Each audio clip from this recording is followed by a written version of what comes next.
se tivesse sido pregada no início da Assembleia de Deus há 100 anos atrás.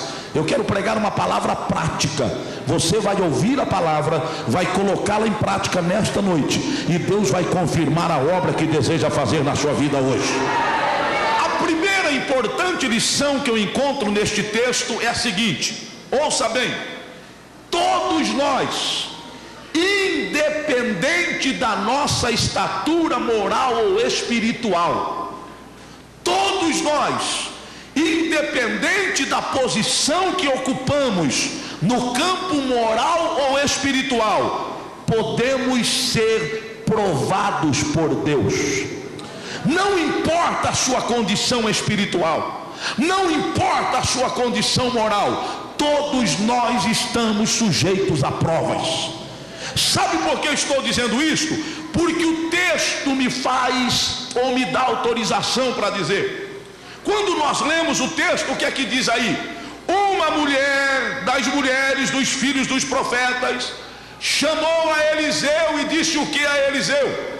Meu senhor, o meu marido, teu servo, morreu, e tu sabes que o teu servo temia ao Senhor, e veio o credor a levar-me os meus 2 filhos para serem seus servos. O que a palavra de Deus quer dizer? Este homem tinha 2 importantes qualidades. Primeiro, ele era servo do profeta, ele tinha um espírito pronto para servir, ele tinha prontidão para servir. Mas mais do que servo de um profeta, ele era servo de Deus, porque ele temia ao Senhor. Então eram 2 importantes qualidades.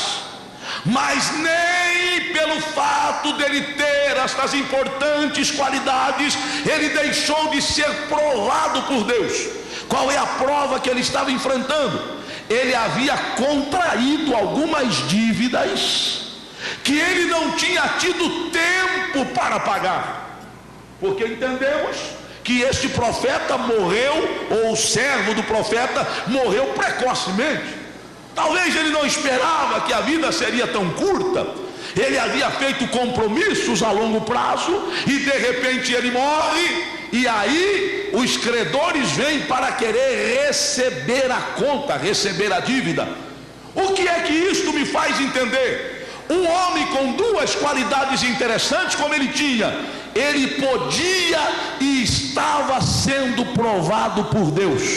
Existe hoje uma filosofia que é pregada aí por muitos pregadores, chamada de confissão positiva. E o que é que tenta dizer esta filosofia? Ela tenta incutir na mente daqueles que servem a Deus que eles não podem passar por provas. Ela incita as pessoas a colocar Deus na parede. Ela incita as pessoas a cobrar de Deus, como se Deus fosse o nosso servo e não o nosso Senhor. E com isto nós estamos contradizendo a palavra de Deus. Queridos, não importa a posição que nós temos na igreja como servos de Deus, nós estamos sujeitos à prova. E escute uma coisa a mais, daqui a pouquinho você vai glorificar. Para que eu e você tenhamos o caráter que Deus quer que nós tenhamos, para que eu e você cheguemos a ser aquilo que Deus quer que nós sejamos, Ele vai nos provar até o limite. Então a prova de Deus para o crente nem sempre tem o caráter punitivo, mas tem o caráter construtivo. Quando Deus nos prova, Ele não está nos punindo, mas Ele está nos edificando. Quando você é provado, é Deus dando uma chance para que você cresça, e ao crescer atinja a estatura que Deus quer que você tenha.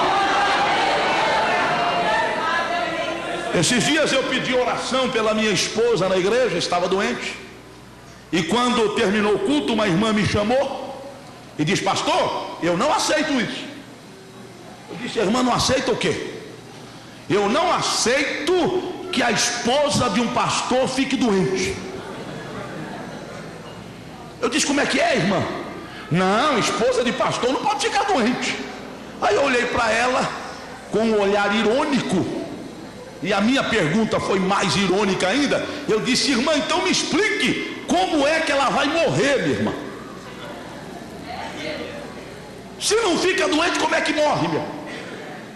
Você já viu alguém morrer de velho?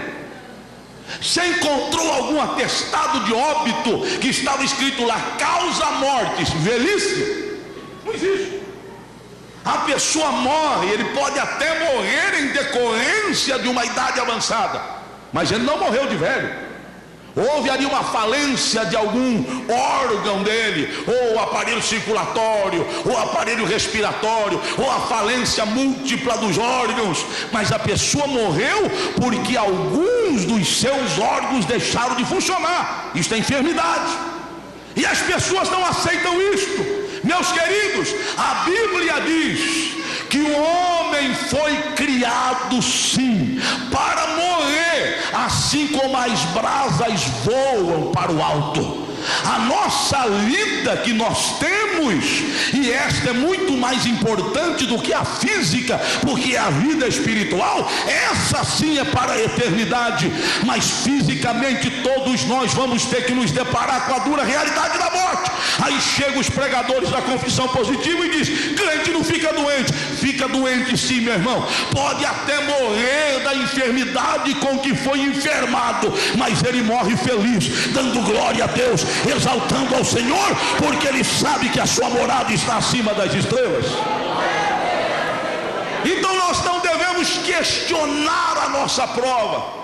Você não deve questionar quando você está sendo provado, mas você deve procurar saber de Deus qual é a razão da sua prova. Eu poderia citar aqui rapidamente o caso de José. Você quer mais prova do que teve José? Você quer mais sofrimento do que teve José? Será que se fosse eu ou você no lugar de José, você suportaria? O filho querido que sai da casa do pai, amado com um carinho especial, uma atenção especial, é traído pelos irmãos, é vendido como escravo, é julgado injustamente ou condenado, porque nem julgado foi, é condenado injustamente, torna-se prisioneiro, mas lá na prisão o Senhor visita José e tira José da prisão e o coloca como o primeiro governador da terra do Egito. É Deus que faz isso, meu irmão. Deus pode fazer, creia nisto, levante a sua voz esta noite e dê glória a Deus, porque o Deus que te prova dá também o escape. Mas aí quando José constitui uma família, ele vai dar nome aos seus filhos, e eu acho interessante que ele chama o primeiro filho e diz: ô meu filho, você vai se chamar Manassés, porque o Senhor me fez esquecer de todo o meu trabalho e da casa de meu pai.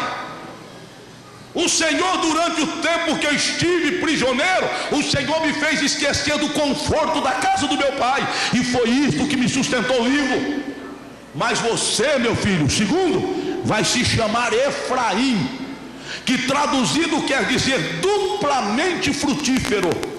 Ou seja, o Senhor me deu dois filhos, me deu Manassés, que me fez esquecer do sofrimento, e me deu Efraim, duplamente frutífero. Todas as vezes que eu olhar para você, Manassés, eu vou lembrar que Deus me fez esquecer, mas todas as vezes que eu olhar para você, Efraim, eu vou lembrar que Deus me fez crescer na terra da minha aflição.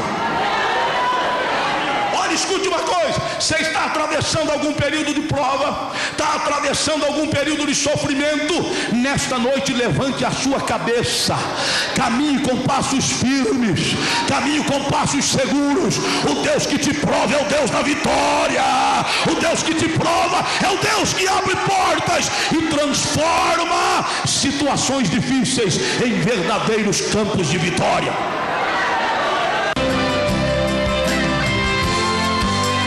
Eu quero me dirigir a você que tem me acompanhado durante esses meses aqui, apresentando o programa Fé em Ação, ministrando a palavra de Deus todas as noites. São dezenas, centenas de telefonemas, de e-mails que nós temos recebido de pessoas que nos assistem, onde esta emissora chega, quer seja aqui em São Paulo, na Grande São Paulo, no estado de São Paulo, fora do estado de São Paulo, e as pessoas entram em contato conosco contando testemunhando aquilo que elas têm recebido de Deus. São bênçãos sem medidas, bênçãos incontáveis em todas as áreas que vocês possam imaginar. Restauração de casamento, cura de enfermidades, solução de problemas aparentemente insolúveis, pessoas que estavam